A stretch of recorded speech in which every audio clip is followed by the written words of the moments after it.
Hey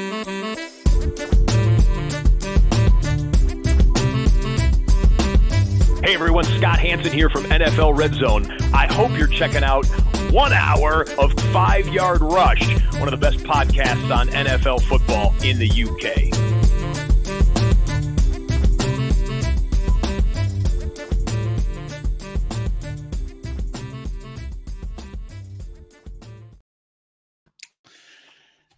Good afternoon, Rush Nation. Here we are. I don't promise to do this every single week, but I think with week one, there's a lot of things going on.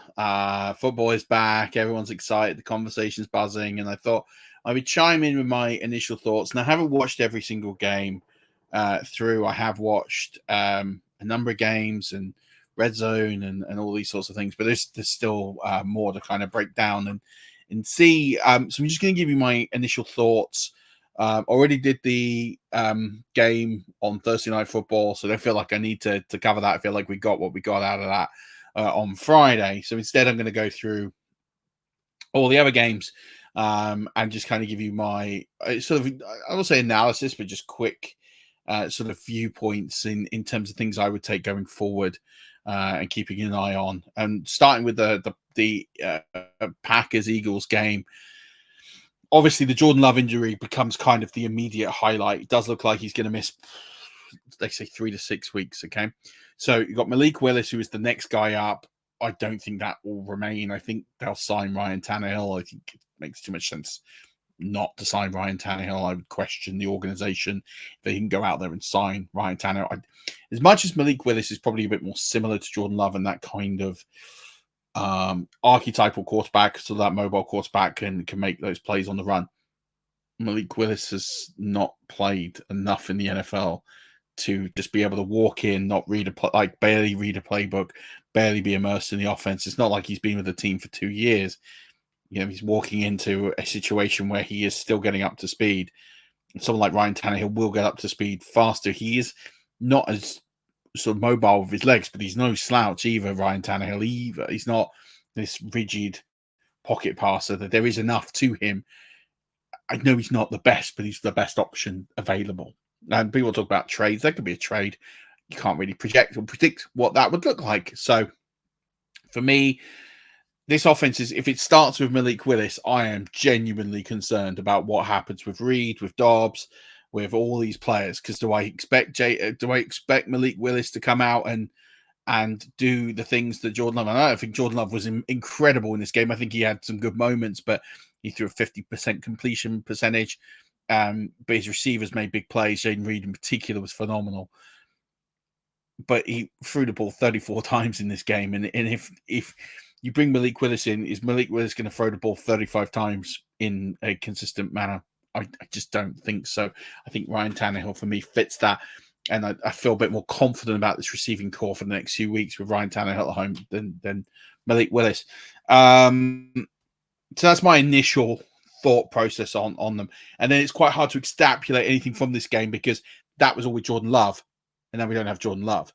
So, you know, if Jordan Love was healthy, I'd be saying don't read too much into Jaden Reed. He didn't have the most targets in this game, but he had 6. But he had a really efficient outing and made some big plays. Can't bank on that every single week. With 6 targets, he's never going to be enough to get it done. They spread this ball around. Watson had 5. Dobbs had 7. Even Jacobs got a few, which is more than I kind of expected. So, for me, I talked about this on the waiver wire show. Emmanuel Wilson becomes the immediate add. So he's the player I would be looking at in sprinkling this. I think Jaden Reed probably has a safe floor because I think they'll probably bring him into the rushing game. We saw a big run that he produced, but I think you'll see maybe a few carries from Jaden Reed, almost similar to what we see with Deebo Samuel. I think that could be a thing, and that could give Jaden Reed a safer floor than the others. But if we're starting Malik Willis this week, I'm pretty tempted to fade everyone except Josh Jacobs this week and maybe Jaden Reed. I just don't really feel confident in putting my fantasy team in the hands of Malik Willis. It's not because I think Malik Willis is a terrible player. He's been in the NFL a couple of years. He hasn't really done anything in the NFL in a couple of years. It's not like he's an ex-starter who has taken time out and has got into the ritual of being a starter in the NFL. It's a player who was drafted, who never really started. I don't even know how many games Malik Willis has played, but if it's more than 5, I would be shocked. I'm going to look this up while we're on the phone. He threw 5 passes in 2023. So he threw 5 passes. He completed 4 of them, mind, but he did. And in 20. Okay, he's actually played more games than I forgot. I forgot in that back end of the 2022 season he did play. So he has thrown 66 passes in the NFL. That's still not a lot in the grand scheme of things. He had effectively 3 games. Well, 1 game as a starter, which was a week 12 game, which wasn't great. He was 14 of 23 for 99 yards, and that was over nearly 2 years ago. So, since then, it's not a lot we can really say about Malik Willis that we can feel pretty confident in looking at. So I'm just putting it out there that I hope this time Ryan Tannehill, I feel more comfortable Ryan Tannehill coming in sort of off the couch than I would with Malik Willis. But, they did trade for him for a reason. Maybe they see something there. Packers are pretty smart when it comes to quarterback. So, there is that side of things to consider. Let's talk about the Eagles. They look pretty slick. Jalen Hurts, I wouldn't say this was his best game, but he did look good in parts, and he definitely was a lot better with the passing accuracy as well. Saquon Barkley had a game. I didn't necessarily expect him to dominate as much as he did. Of the 25 running back carries, he had 24 of them. That's quite a statement, and it kind of leaves me to question my analysis in the offseason where I thought this Gainwell would get a bit more work, and maybe through the season that changes a little bit. But I'm a little shocked at that usage of Barkley. Others won't be, and that's fine. But I'm just saying I expected them to utilize those running backs a little bit more, and they didn't. But, the usual suspects all got their feed. A.J. Brown, Devonta Smith, Dallas Goedert got 5 targets. Yeah, I'd like to see a little bit more, but it's not terrible, really, in the grand scheme of tight end play. So, it becomes really clear that this team is very narrow. It's Hurts, it's Barkley, it's Brown, it's Smith, and maybe Goddard, and that's it. And you don't need to worry about anyone else. Jared Dotson had 1 target in this game. Anyone that was getting cute and trading for him and adding him, like me, that third receiver position in Philly just doesn't matter at all. So not one you need to concern yourself with. Cardinals Bills was a strange game because Cardinals actually looked really good. Kyler Murray looked better on the ground. He did throwing the football. He did not look great throwing the football at times. 21 completed passes for 162 yards kind of tells the story. He's better on the ground. Greg Dortch led the receivers with 6 catches for 47. So a player that was on people's radars a little bit. Clearly has a defined role. The shock here would be Marvin Harrison. If anyone thought he was going to come out here and put 10 catches up for 150 yards and multiple touchdowns, then that's on you. It's not on any of us. And at no point did I think that was ever going to happen. Did I think he'd get more than 1 catch for 4 yards? Yeah, probably. Yeah, absolutely. But I'm not also terribly shocked that he only got 1 catch. And again, the issue is who's supporting him on the other side. And Dortch isn't enough of a threat as an X to detract from Marvin Harrison Jr. So, unfortunately, I think you're going to take a bit of time to get your investment back on Marvin Harrison Jr. in redraft and in Dynasty. I mean, it's fine. You're in for the long horse. It's not a problem. You'll be fine. But just don't overreact to it. It's the big thing. It is what it is. I'm not victory lapping after 1 week saying I didn't think he was going to put on the best rookie season of all time. The same way that you shouldn't be massively down because he's got 1 catch for 4 yards in the game. Like, it is what it is, but there's no win either way here. I still don't think he's going to set the rookie record, and I don't think he's going to get there. I'm certainly not going to sing it to the rooftops because it's week 1. There's a lot of football left to be played, and he absolutely can come and have these monster games. And he will do. By the end of the season, I'm fully convinced he will be usurped in that sort of top 12, top 15 fantasy players and on a regular, consistent basis. But His team just needs a bit of time to gel, and it's going to take a bit of time. James Conner's usage was encouraging. Probably helped by the fact this game was quite close. I wonder what happens if they're getting blown out more. Do we see more? I was surprised to see Kyler Murray throw the ball 31 times, but then they were trailing in the fourth quarter, so maybe I'm not as surprised. It's an interesting one. That offense is still it's still a bit of a mystery. I just don't give up on Marvin Harrison Jr. James Conner did look pretty good, though. And we look at the Bills. I mean, they took a while to get going. Josh Allen scores 2, runs into James Cook, looked decent. And the receiving core all kind of balanced each other out. This is, I don't want a victory lap, but, and it is early, it is week 1, but this is how I thought this offense would look for a few weeks until someone emerged from the pack. Coleman, 4 for 51. Shakir, 3 for 42 and 1. James Cook, 3 for 32. Matt Collins, 2 for 25 and 1. Who had Matt Collins scoring a touchdown? I certainly didn't. Dawson Knox, 1 for 23. Dalton Kincaid, 1 for 11. Everyone was drafting Dalton Kincaid. I was like, this is going to be spread around. Josh Allen is going to throw this football around. Now, he only completed 18 passes, and that's part of this flattening of the plateau. But on the other side of it, you're just not going to see a huge disparity. Maybe if we're getting Josh Allen throwing the ball 40 times a game, we might see more elevation of certain players. But,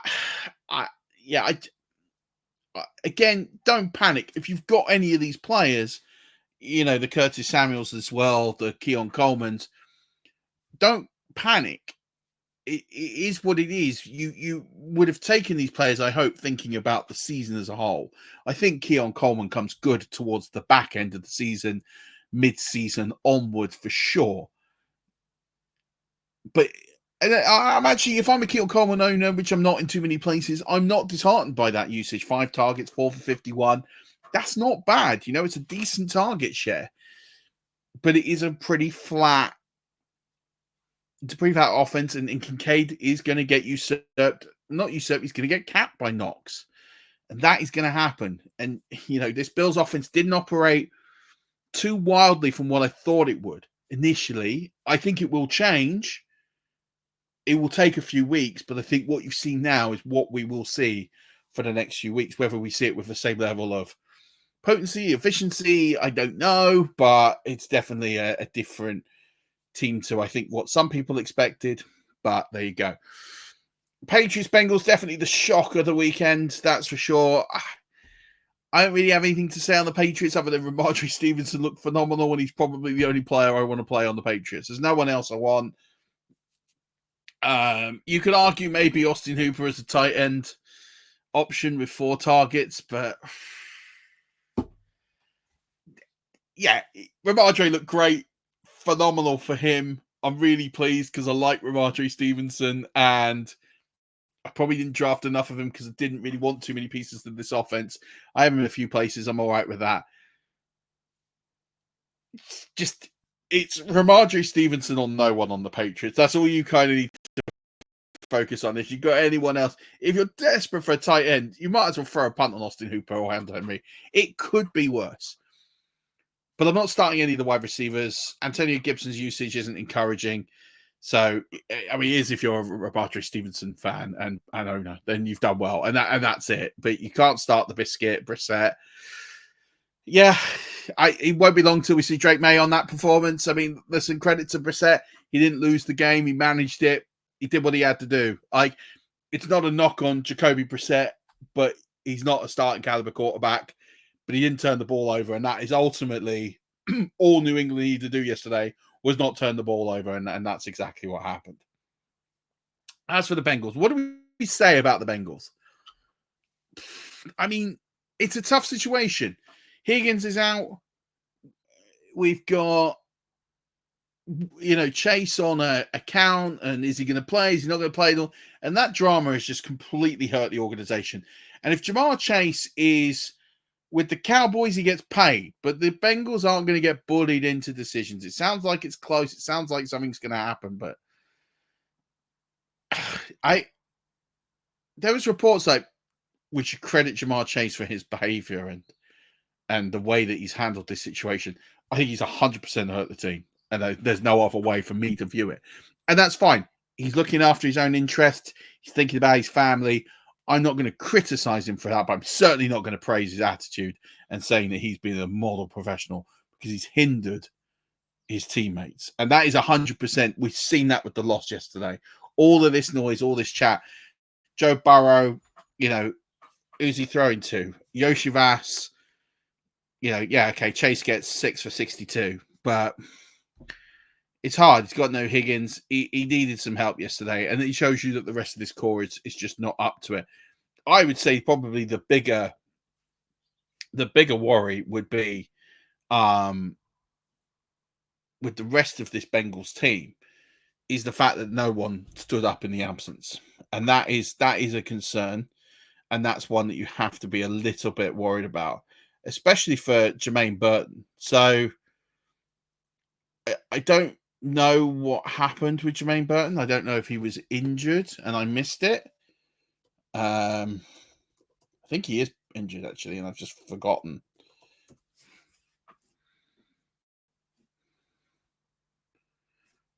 Yeah, he was active. So he was active and he didn't get a target. That's a concern. Now, I get he's probably a little bit banged up still, but yeah, I struggle a little bit. I think that is a concern for me, the fact that he doesn't get any action yesterday. You got people like Charlie Jones picking up a target and a catch, Trenton Irwin 2 targets. Mike Gesicki dropping a short touchdown sure doesn't help the organization out any. What do you do with the Bengals? Like, next week they'll be better maybe because they've got a few players back, but at the same point they got to play the Chiefs, so that's not an easy defensive game as Lamar and company will attest to. The only thing I think you can really take out of this performance is, what does this backfield look like? It looks like it's Zach Moss. You can't really put the carries and the volume to much because they trailed the whole game. So, there was 16 carries, 4 of them by the quarterbacks, 12 by the running backs, and it was 9-3. Maybe that's the kind of only number to really take, is it's 67% Moss and 33% Brown, and Brown will get more work as the season goes on. That's all I can kind of take from this game, is that there's nothing else really, because I think the Bengals will look very different 2 weeks from now. But Jermaine Burton is an interesting one. We knew Yoshivas was going to be ahead, but to not even see a target is something really interesting. Vikings Giants. This was an easy one for the Vikings. It's a hard one to really sort of break down. Other than Sam Darnold did really well, I think, given the circumstances. I think he was fine. Aaron Jones's utilization was really good, but Ty Chandler did eat into it. He did eat into it. He had eight carries. Myles Gaskin had a carry, which was a negative yardage. So when you look at it, 23 carries by the backfield, and it was 14-8 to Chandler. 14-8 to Jones, but Jones was just a lot more explosive. He was a lot better on his carries, which helped. And he also was involved a little bit in the passing game with a couple of catches as well. Jordan Addison gets injured in this one. Jalen Naylor saw a lot of coverage, but he did score that touchdown and got behind. But it was his only target. I was a little surprised by that. I think especially when he scored, I thought he would score, either score again or he would get some more utilization. I thought he'd see more targets. So the fact he only saw the one target is a little concerning for me. I thought he'd be a bit more of a safety blanket there for Sam Darnold. That wasn't the case. Instead, it was put it in the hands of Justin Jefferson, Jordan Addison. They got 10 of the 19 catches.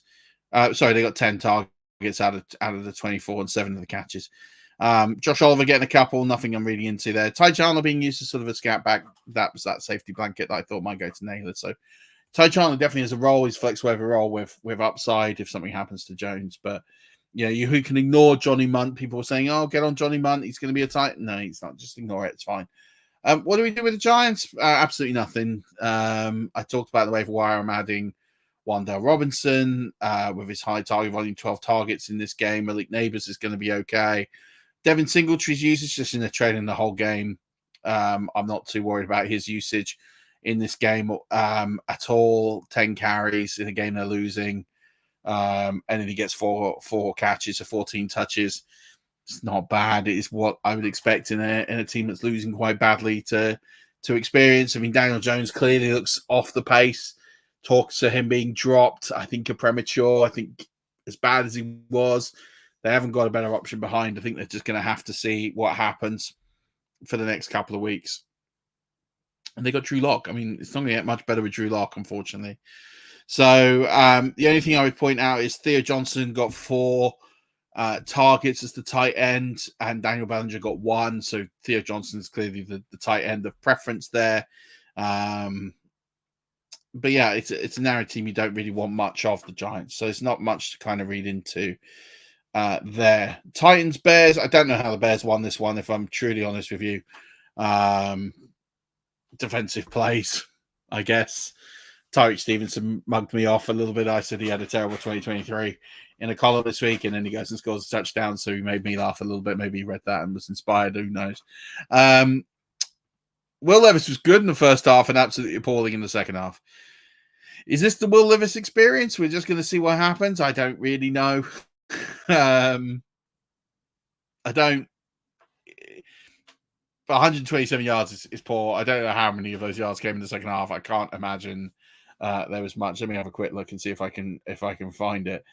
But absolutely abysmal what happened in the second half for the Titans. They should have won that game quite comfortably and didn't. And I don't quite understand how that happened. The Bears scored 2 defensive touchdowns. That's going to be what propels you to the game. We have not let it comfortable. Tony Pollard absolutely dominated Tajay Spears. That's a concern as someone who was invested in Tajay Spears, but not going to give that one up. But in week 1, but it definitely looks like Tony Pollard's backfield. It looks like if I had any thoughts of starting Tajay Spears, he'd be sitting on my bench for a little bit. I'm not giving up on him. Georgia Hopkins, this was always a difficult game for him. I didn't expect him with the injuries and then with the coverage that he was going to get, that this was a good matchup for him, and I didn't expect him to get many targets. So for him to get 1, I'm not worried about. It's kind of what I expected. Calvin Ridley, 7 targets, didn't execute more on Will Levis's side. 7 targets, that was a favorable matchup and should have been exploited a lot better against Tyreek Stevenson. So the fact that isn't Ridley's fault, that is Will Levis is not executing properly. 3 for 50, should have definitely got a bit more out of Ridley from there. That was a good play to have this week. And then Chicken Kwankru, he gets a touchdown, but he only had 2 targets. You're not going to eat on that. 32 times Will Levis threw the ball for, and no one's got more than 3. Well, sorry, Tajay Spears had 4 catches, but it's not enough of a role, Tajay Spears, to start. So just want to keep an eye on the Bears. I mean, listen, Caleb wasn't that great in this game. 14 completions for 93 yards and didn't do much on the ground. 5 for 15. I think they're protecting him and they're probably handcuffing him a little bit. Deontay Swift, 10 for 30. I mean, they weren't really winning this game until late on, and a lot of that was through the work of the defensive. So, it was a tough one. This offense really just didn't get going. And DJ Moore left this game for a little bit. He was 5 for 36, Allen 4 for 29, Roman Dunze 1 for 11. I'm pouring water on this a little bit. I think it will come good in time, but I think Caleb Williams needs a lot of time and repetition out there. He's not going to come out here and all of a sudden start slinging it like CJ Stroud did last year. And I think people need to temper the expectations of what this offense is going to do. They've got the W, but that W all belongs to the defense. It does not own to the offense in this game at all. The defense outscored the offense in this game. That tells you everything you kind of need to know. It was a freak game.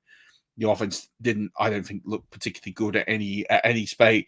They had under 180 yards of offense total. It tells you that this team was very lucky to walk. Well, it wasn't lucky because it was earned through the performance of the defense, but the offense definitely counted themselves fortunate to be on the winning side of this. And I don't think Caleb Williams, other than the 2-point conversion, can say he contributed a whole heap to this.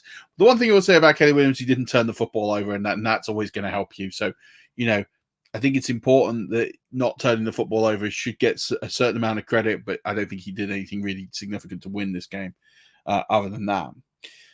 Let's talk about the Panthers and just how diabolical they are. I mean, they're, for me, one of the worst teams I've seen over the past 5 years. And it's hard to sort of, well, it's week one and but it's really easy to rag on Bryce Young, right? It's really easy to say, former number one pick, he should be better than this. But I can't help but feel he's been set up to fail quite significantly. And for me, hiring Dave Canellis is just, this is a really poor appointment. I wasn't excited about it. I had the fortune of watching Dave Canellis, or misfortune, however you want to say it, of watching him with regards to his coaching style. I broke it down on Andy Davis's across the podcast. We did team previews of all the teams, and I did one on the Buccaneers, and I talked about this scheme. And the problem with this scheme is they're going to strip it back, and they're going to basically try and give Bryce Young opportunities to succeed through simple scheming. Now, that's fine. When you've got a player like Baker Mayfield who has talent and is struggling with confidence, and you give him ways to increase his confidence, that kind of thing can work. And it worked to a degree last year. When you've got a quarterback who needs coaching, who needs to develop, who is not near the finished article, and this isn't a rag on Bryce Young. Like, I think Bryce Young has the tools to be a very, very decent quarterback. But he needs help, and he needs to be developed, and he needs to be coached. And I thought pairing him with Frank Reich, I thought this would be great. They get rid of Frank Reich after however many games, because he didn't want Bryce Young. That's your first red flag. He didn't want him, and he wanted CJ Stroud. He looks like a genius now, but he was right, because he didn't want a project. He wanted a player that he could develop. That, you know, Bryce Young's going to need 2-3 years of really good coaching, like really good intensive coaching and working with him. Canellis is a former quarterback coach, so there is that coaching element in him that he will get him up to speed. It's going to take some time and strip some things back. But the problem is we're going to see a lot of this in the opening weeks of the season, especially when the defense is one of the better defenses in the NFL. And that's what the Saints are. They're a very, very good defense. So I feel for Bryce Young, because he's been set up to fail here quite significantly with what happened last year. He needs time in the middle to throw and develop, and he needs to be given options where he's got throws he can make, and he wasn't given many of those yesterday, because the scheme is, unfortunately, because when you strip back the scheme and you take it back to basics, and I don't want to call it a high school scheme, but it feels a bit like one.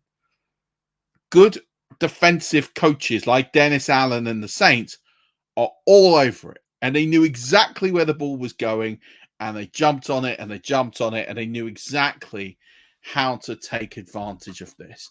You know, they forced 3 turnovers. They could have had more. There was 4 sacks. There could have been more. There were tackles for loss. There could have been more. It was a beatdown. And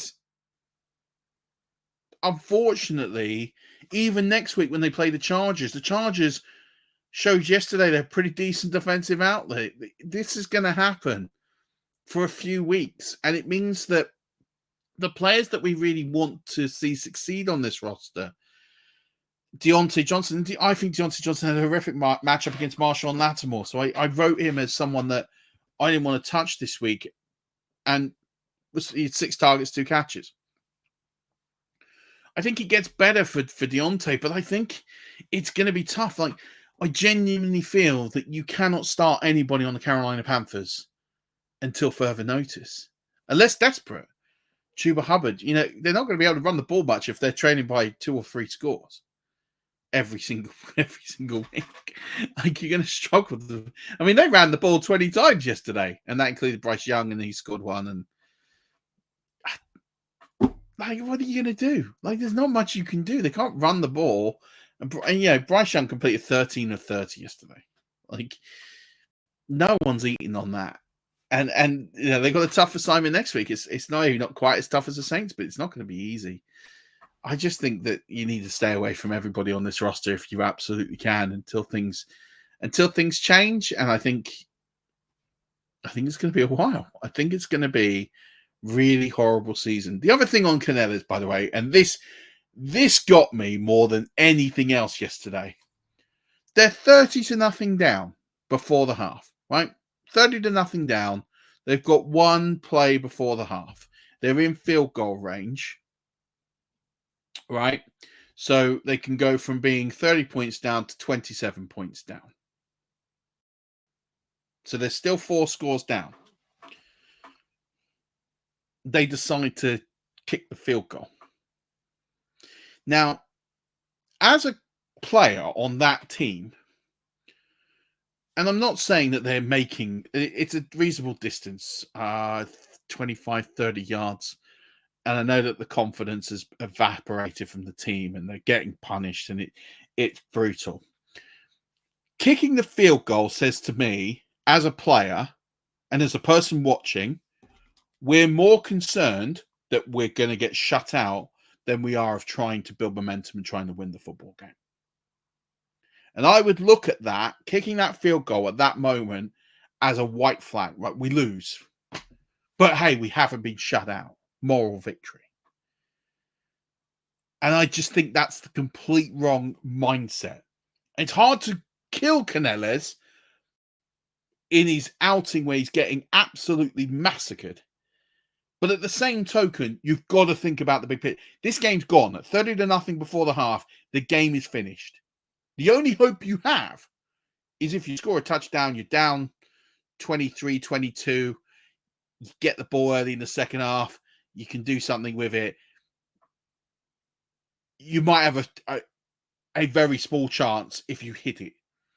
But what that sends to the players, our coach believes in us. He believes that we can turn this game around, even at 30-0. And that confidence that they would have got from staying out there, whether they executed the play or not, far outweighs the benefit of kicking the field goal to stop a shutout. For me, if I'm wrong, I'm wrong. And that is why I just can't invest in any of the Carolina Panthers players. Because when you've got those kind of decisions going on, you've got those kind of things happening, I have to sit there and think, who is benefiting out of the Panthers from the coaching of a strip back scheme from Dave Canellas? I don't think anyone does. So, long story short, I'm staying away. That's my rant on the Panthers. More on tomorrow night's show, I guess, and I'll talk about that in more detail. Let's talk about the Saints. Derek Carr was efficient, solid, didn't make a mistake. 3 touchdown passes. The one to Shaheed is a beautiful touchdown. Like it really is. It's a thing of art. It's brilliant. It's poor coverage, but it's a great executed play, and you have to give credit to Alvin Kamara. Looked like he picked up where he left off last season. 110 scrimmage yards and a touchdown. He looked really good. Foster Moreau getting a touchdown. I mean, hey, that's what happens with John Johnson. He scores a touchdown. He gives me some light there. He's someone that can perform. And he's getting back to full fitness, and they've got confidence. So 2 tight end touchdowns is what's really important here, because I think Juwan Johnson, as I talked about in the waiver wire show, is someone who can pick up. The Taysom Hill usage is the Taysom Hill usage. I don't think you're going to get... The way I look at it, right, is this was a prime Taysom Hill game in the second half when this game's done. You can wheel Taysom Hill out here to throw some passes. You can wheel him out to do some design runs and get creative. And he didn't get that many touches. He had 6 touches in this game in what is a prime Taysom Hill script. It says to me that they're going to water down his usage significantly this year. So that's one thing I would take away from that personally. And you disagree with me, that's absolutely fine. But I like Alvin Kamara's usage. The Chris Olave thing, listen, this game is over by the second quarter. It's a hard thing to take that effectively if Chris Olave doesn't score in the first 2 or 3 touchdowns, then there's nothing for him, unfortunately. And that is what happened, because Derek Carr didn't need to take any risks. Derek Carr didn't need to force the issue, and that constricts Chris Olave quite significantly. I would have liked to have seen them go for it, but then they already got accused of running up the score on an opponent last season. Maybe that's in their minds a little bit. I don't really know. But I would say I'm not worried about Chris Olave. This usage shouldn't concern anybody. This game's a freak, whether it's over by the second quarter. There's no competitive team on the other side. The team are just basically trying to get a W and rest everyone up. It's almost like a practice scrimmage and a bye week. Steelers Falcons. Late scratch for Wilson, which means Justin Fields came in, didn't play terribly. It's 17-23. Listen, I knock him for his completion percentage. So when he does quite well in that area, I'll give him it. They schemed back those designed runs a little bit. He was more conservative there. So he went 14 carries and 57 yards on the ground. So did he do enough to win the job over Russell Wilson next week? Probably not. Did he win this game for them? No, but he certainly didn't lose. He didn't turn the football over. And again, I've said this already in this podcast, that's fundamentally important. He kept him in the game, built long drives. He allowed Chris Boswell to come on and win the game for them consistently with field goals. So I'm not Justin Fields' biggest fan. I don't think he's a great quarterback. I think this is actually quite a disciplined and professional performance from a man who probably didn't know he was starting until 2 hours before the game. So I have to give him some credit that it's not a performance that's going to make SportsCenter highlight reels, and it's not going to have anyone significantly talking about in the grand scheme of things of that was an exceptional performance, and anyone that does should probably water down a little bit. But I think given the context and the circumstance of the game, I think he does a good job. But a good job. Not a great job, not an outstanding job, a good job. He was fine. And I still think, for me, Russell Wilson is a better bet for this team. George Pickens is continually proving week on week that he is completely quarterback proof. And God, if you put him with a good quarterback, what can he do?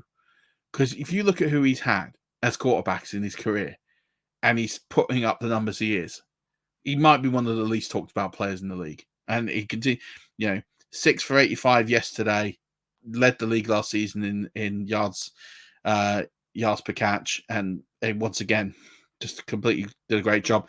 I'll go back to the running backs. One thing I will say here is Najee Harris dominates Jaylen Warren. Jaylen Warren wasn't entirely fit, so it's a hard thing to kind of exclusively say that this is Harris's backfield, but he's in the short time. I also say 3.5 yards a carry doesn't set the world alight, doesn't score a touchdown.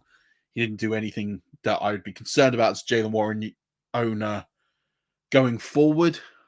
But I think it goes back to 50-50 share. I mean, he didn't lose the job, but I don't think he wins the job long term. Harris there for me. Free move, 4 targets is the other thing to take away. But it's hard to say. I think this team is going to need Russell Wilson. If it sticks with Fields, then it's Pickens, it's maybe a running back and Fields, and that's all you're going to get.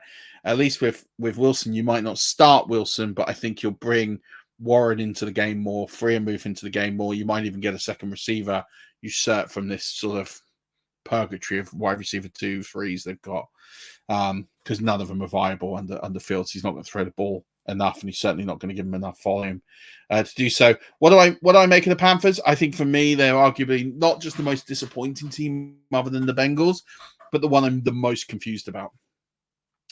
And I would say this, if Arthur Smith was in charge of the game yesterday, he gets absolutely killed. I got no doubt in my mind that Arthur Smith, as the coach of the Falcons yesterday, gets absolutely murdered for this, because if Arthur Smith, as the coach of the Falcons, allowed the leading receiver on the team to be Ray McLeod with 7 targets and 4 receptions, the world's going to think he's gone absolutely mental. So I guess my question is this. We all question the motivations and the coaching scheme of Arthur Smith. They've got a new coaching staff, and again, it's one game. Let's not get too carried away with this. But what from yesterday did we take away from this offense that we should get excited about? Kyle Pitts, 3 targets. He catches a touchdown. He's wide open, by the way. I don't understand. Maybe because he doesn't run in the end zone all that much. I think that's his 7th or 8th career touchdown in 4 years. 7th in 4 years, I think it is. This is his 4th season. Drake London has 3 catches, 2 for 15. Why is Drake London only getting 3 targets? Why has he only got... I know the Steelers are good, right? And they put a lot of pressure on TJ Watt, caused havoc. But you can't tell me when Kirk Cousins throws the ball 16 times that, or 26 times, 23 to a receiver, that Drake London gets 3 of those. You can't tell me that. You can't tell me that is logical, that makes sense, because it doesn't. It doesn't make any sense. Bijan got the monopoly of the carries. I didn't expect that as much. I know everyone else did. That's why they picked him in the first round. But Tyler actually did look good. 3 carries, 21 yards. Bijan got 5 targets in the receiving game. He was the only offensive player that looked competent, dare I say it. Hard to say on some of these other players who didn't get many opportunities, but he did look like a weapon, absolutely. But I'm concerned about Kirk Cousins, and it's not because of the performance. Forget the stat line, right? And they lose this game. I don't know how much power he can generate on his planted foot with his Achilles injury. It doesn't look fully recovered. There's a few instances where he doesn't have the power anymore, where he is struggling to completely accelerate and put that foot down, get the force through. And that is why, both interceptions yesterday are of a cause of that. And I think that mixed in with the havoc of the offensive line and TJ Watt basically just having an afternoon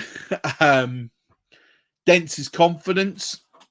But my worry is that Kirk Cousins looked like a player who cannot generate enough power to throw the football. And if that's the case, then they need to make a change, either until he's fully recovered or permanently.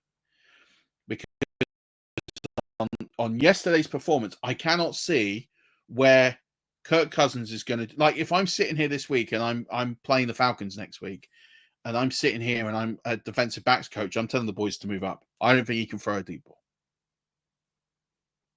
I don't think he can throw the ball 40, 50 yards. And I certainly don't think he can generate it with enough zip to where it's going to get there before you do. And I think that's my concern on Kirk Cousins from what I saw on that game. And I haven't watched it all the way through, but I watched sort of the extended 15-minute highlights, and I looked at the throws and the noteworthy throws. It doesn't look right. He doesn't look 100%, and that's a concern and a big one for me. So I'd be a little bit worried there quite substantially. So I don't know what to think of the Falcons. I'm very confused. And I guess I'll wait another week to get through that. I'm going to rattle through the rest of these a little bit quicker. The Jags and the Dolphins. I thought the Jags looked really good in the first half. They looked absolutely abysmal in the second half. I talked about on the waiver wire the 12-12 split between Bigsby and ETN makes Bigsby needing to be owned. I don't think that stays that way. I don't know if the fumble to ETN, when ETN fumbled he scores a second touchdown, he fumbles like right on the yard line, whether that was a punishment and he sat down for it. I don't entirely know. I need to go back and watch the last sort of bit of that game to get the full context on that. Because I was shocked when I watched the first half and I paused it to do some of these. I would think actually need to go back and see that, because it definitely didn't seem like Bigsby was on target for 12 catches. Evan Ingram's usage here is really shocking. 4 targets. I expected that to be double. 1 catch. It's not good. Christian Kirk, 4 targets, 1 catch for 30. That's not good. This offense was really bad in the second half. It basically is like first half numbers, and they did nothing in the second half.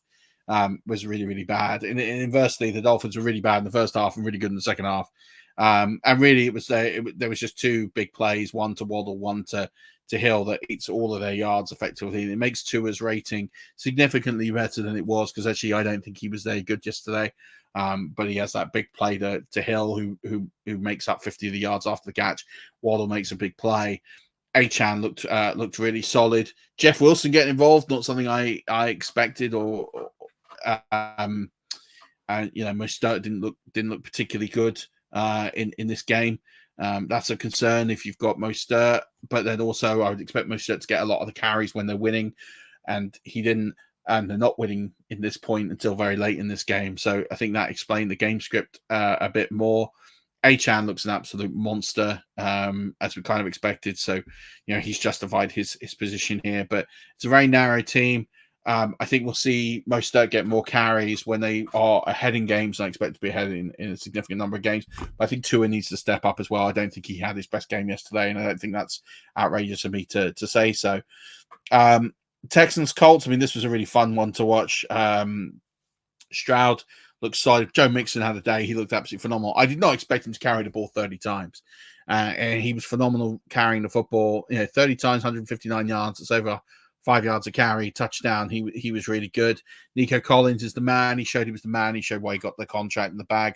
Stephon Diggs, 2 touchdowns. Tank Dell, they're all involved. And Tank Dell got more targets than Stephon Diggs. So I think, this utilization is kind of what I expected. Collins will be the 1. Dell, Diggs will be the equal 2s. And then that means Dalton Schultz is effectively pushed out of his passing attack. If you've got him on rosters, he's effectively dead weight until something happens there. Joe Mixon got some usage here, but it's a pretty simple team to kind of contrast now. You've got Stroud. Mixon is potentially a running back 1 on this kind of usage, because in this game, they're not dominating the game. They were ahead, and then they've kind of just stayed ahead all the way mostly. So they're a team I think will manage games really well. They manage this game particularly well. So I think you've got Mixon will get high usage, and then Collins will be the alpha, and then Diggs and Dell will both make their mark here. Dell probably should have got a little bit more than he did. And then you just ignore the tight end position. So it's a pretty simple offense to kind of look at, and they were very effective yesterday, and they did really well. Colts, I'm worried about the passing volume. 19 attempts from Anthony Richardson is not what I expected. I expected that to be sort of in the mid-20s, 25, 26, 27 is kind of what I expected, especially in a game where they're trailing for the most part, even if it is close. So to see that is frustrating. Jonathan Taylor's usage is nothing to be worried about. No other back got a carry in this game, and because they're losing the game, they can't really get him into the 20-plus carry range that I think was the design. But because of the low passing volume, just 19 attempts, it meant that Michael Pittman had 8 targets, so he had a huge, 40%. He had a 40% target share, which is massive. It's what you kind of want, but the numbers just don't play out for you. Unfortunately, as a Pittman owner, but you should be encouraged the fact that he had a 40% target share. That's ultimately that's all you need to take away from this game. It's that, and then you've got someone like Alec Pierce who should be owned more just because he's got that sort of break game ability. But it's a really narrow tree. It's Richardson, it's Pittman, it's Taylor. They're the only 3 you need to know here. Raiders, Chargers. I haven't got anything really to say on the Raiders. They're not going to be a good football team this year. They're going to struggle. And really, we know what we are. Other than the back situation, Zamir White kind of had the majority of the carries, but they're going to lose a lot of games. So you're not going to see them getting too many times. He's going to get north of 15 touches, and that's going to be a concern. And Mattison gets, a long touchdown. He gets targeted in the passing game a lot more than White does. So ultimately, it's a struggle for White. He's going to be a capped player. He drafted kind of where he is. He's a running back 3 with running back 2 upside. That's kind of what we've got here. With that, Mattison becomes sort of a flex play with a handcuff ability, and that's those 2 for you. And then really it's Myers and it's Adams. Adams had more target. Well, Bowers had a decent amount of targets, so he's someone that'll be involved. It's those 3: Bowers, Adams, Myers. A low-end running back option and an unstartable, even though Minshew's numbers aren't too bad, 25 of 33 for 257, they never really look like scoring. They kind of got down the field, but they never really put up that much sort of significant pressure. And it's a 31-yard touchdown, so whenever they got on the edge of the red zone, just never really looked like they were doing much. It's just kind of they got empty yards that they moved the ball until they got into scoring range, and then just didn't look like they had a clue, and it was too far for the kicker. And that's what it looked like. And the Chargers contained them, let them have the junk yards, and didn't give them anything else. And then on the Chargers, Justin Herbert throws the ball 26 times, 144 yards. I think he's just getting acclimatized to his new team, and then not his new team, but his new teammates, and he's not got that many familiar faces. New coaching, the foot, you've got a lot of things going on there, so it's not a big surprise. Don't need to wave the flag and be concerned. Let's talk about J.K. Dobbins. J.K. Dobbins, 10 carries for 135 yards, but he does rip a 61-yard touchdown, which kind of massages these numbers. And Gus Edwards, 11 for 26. I think it's a 50-50 role. It's kind of what we projected. We kind of thought Gus Edwards would be the lead. Maybe it might be Dobbins next week, but I think they kind of cannibalize each other. I think one rips a big play and it kind of massages what this game is. So I think they're both kind of in that low end RB2, RB3. They're both going to get decent volume. It's who rips the big ones and who doesn't. Gus Edwards gets 11 for 26 and it's terrible. Dobbins gets 10 for 135 and he looks incredible. But next week that could be reversed completely on its head, and that is a very realistic outcome. So I wouldn't read too much into Dobbins. I wouldn't read too much into Edwards. I didn't put Dobbins on my waiver wire report for. I think his ownership was too high anyway. But I also don't think he's a player that I think is going to be consistently putting up those kind of numbers. And if he does next week, then I'll eat it and I'll be wrong. But it's not a player I'm too concerned about. Lamar McConkey, 7 targets, which is encouraging, but his A-dot's very, very low, 5 for 39. So, very low A-dot. He's going to need touchdowns to get decent numbers. But in a PPR league, that's fine. Kind of like the Wan'Dale Robinson scenario there. Quentin Johnston sort of resurrected from the dead, and Josh Palmer didn't do as much as I thought he would. That's a storyline I'll be keeping an eye on next week for sure. Broncos Seahawks. I actually thought Bo Nix looked pretty good in this game. He throws 2 picks and he gets a bit overzealous, and 42 times for 138 isn't going to get excited. But the movement, the way he moved out of the pocket, runs in a touchdown. I don't think he's as bad as people will say he was. It's really easy in the highlights. He does make some bad decisions, but actually I think he did well in spurts. The run game wasn't established. It was all put on him to do the job, and as a rookie, getting yourself established, that's an incredibly hard thing to do. I don't quite understand why Payton went away from the run quite so quickly and failed to establish it. And this team can't run the football. Javonte Williams, 8 times for 23 yards, at an average of 2.9. Jaleel McLaughlin, 10 times, 27 yards, an average of 2.7. Estime broke a 12-yard run. McLaughlin broke a 15-yard run. And Williams, a 9-yard run. And so you put those 3 out there.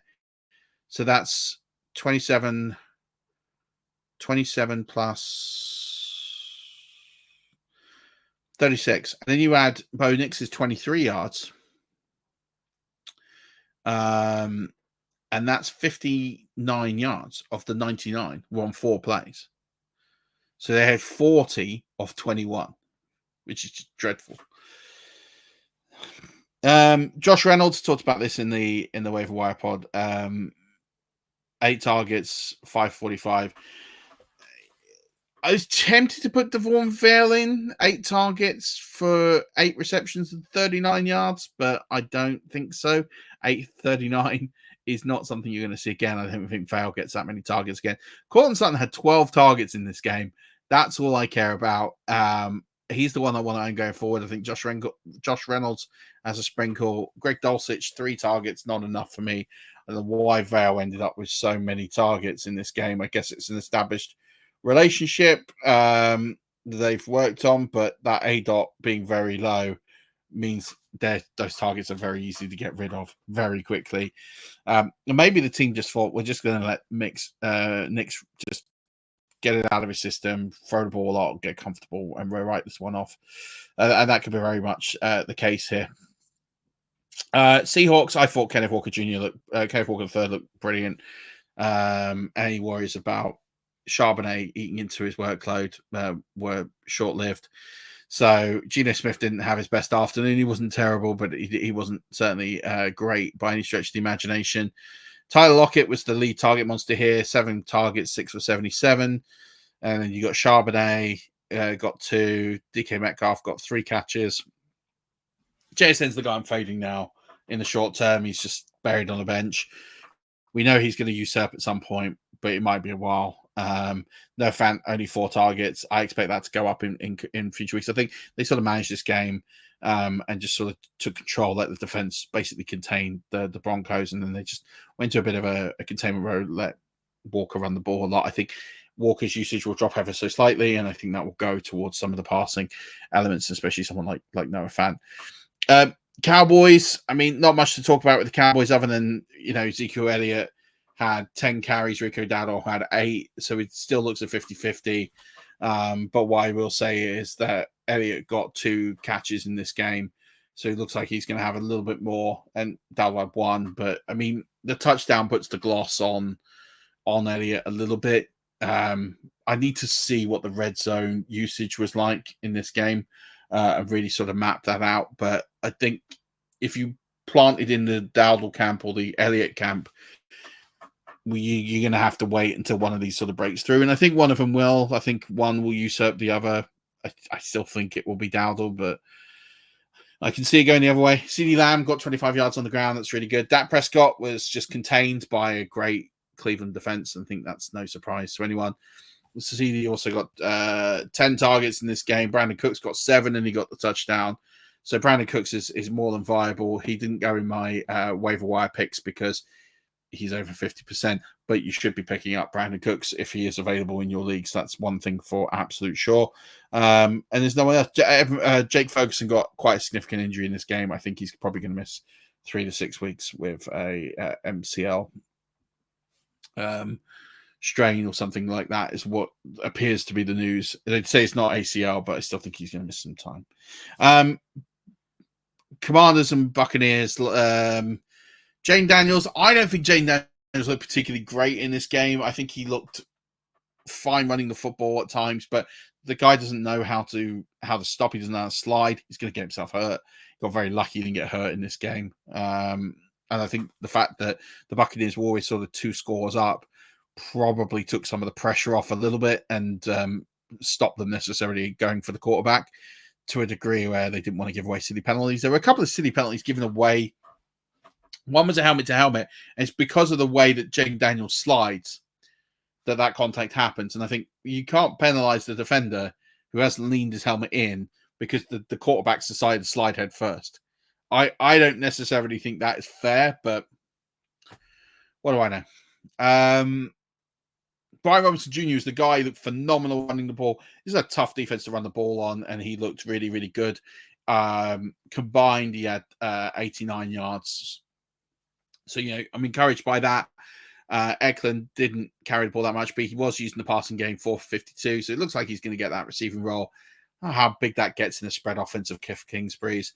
The Warrior beat Terry McLaurin. This is a tough matchup for them, but I also think Cliff Kingsbury's usage is a slight concern. I'm slightly alarmed by Terry McLaurin's usage here. But Zach Ertz is going to be fine. Luke McCaffrey's one to put a little star against, as I mentioned on the waiver wire pod. But for this team, Daniels is going to be fantasy viable every week. Brian Robinson's going to be fantasy viable every week. And you just kind of have to watch that receiving core a little bit. The De'Ami Browns of this world didn't get any usage. So I think really you're going to look at Ertz as a tight end option for sure. Maybe one you can I didn't add him to the waiver wire list, but one you could consider. Luke McCaffrey and Terry McLaurin. I think McLaurin will have better weeks than this one. As for the Buccaneers, they looked awesome. There's no words to say about it, but for me, pick of the teams of the weekend, I think they looked absolutely incredible. You have to caveat they're playing the Commanders to a degree, but Baker Mayfield looked absolutely phenomenal. He looked in command of this offense. They looked really good. Bucky Irving looks a threat. I talked about him on the waiver wire. Rashad White got over 100 yards scrimmage. They just look really, really good. Chris Godwin in the slot, 8 for 83 and 1. Mike Evans, 2 touchdowns off 6 targets. And again, this offense is pretty much what I kind of thought it would be. Godwin in the slot will get more targets. He'll get more work. Evans will get the bigger plays. He got the 2 touchdowns. That definitely cements a big finish, but you can't rely on that every week. He did have 6 targets and 5 catches for 61. Take the touchdowns away, and it's a hard thing to say, take the touchdowns away, but he goes 1 touchdown instead of 2. The Bucs have different ways in which they're going to hurt teams this year. So the one thing I would say is it's definitely interesting to see how they're going to do this and manipulate it going forward. But I'm pretty encouraged by what I see here. Jalen McMillan, I put a star against him as a player you should watch.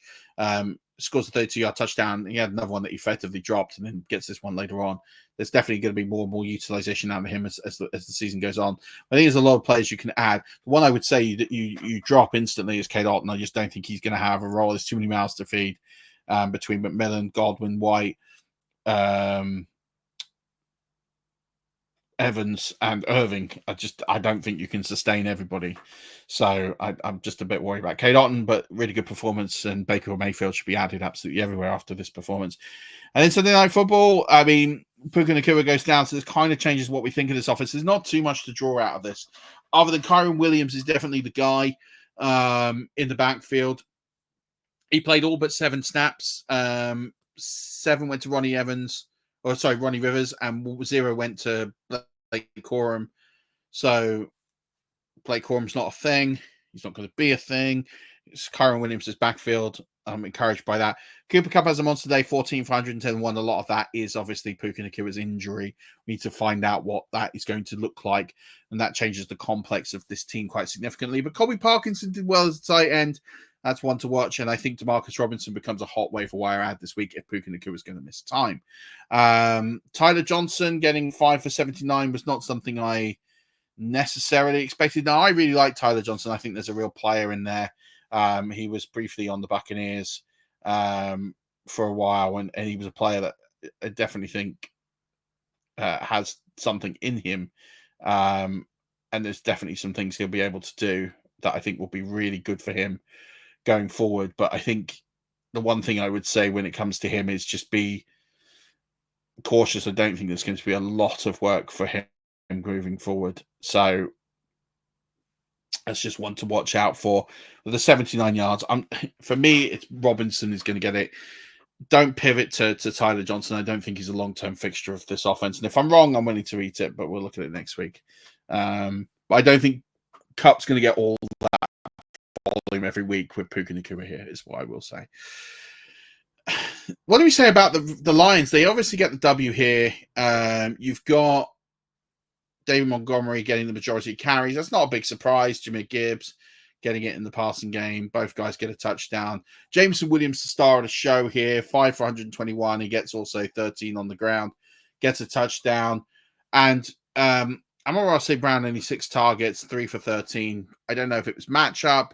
I don't know if they just wanted to try something different. I don't know if it was Jameson Williams' confidence game, but everything seemed to go through Jameson Williams. That's not going to happen every single week.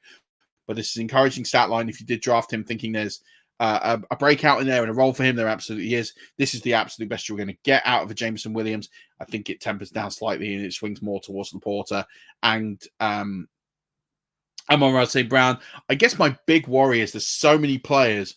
Each player on this roster is going to have a Amon-Ra St. Brown 3 for 13 game at some point. Because of all these mouths to feed, it's who is going to be the ones that are going to sit out and trying to predict those. We're going to do our best on here, but it is going to be a tough job to do. I will say I was a bit surprised to see Jared Goff throw the ball 28 times and only go 18 for 217. I thought this would be north of a 300 game, but they contained it well, win it in overtime. Great drive to win the game.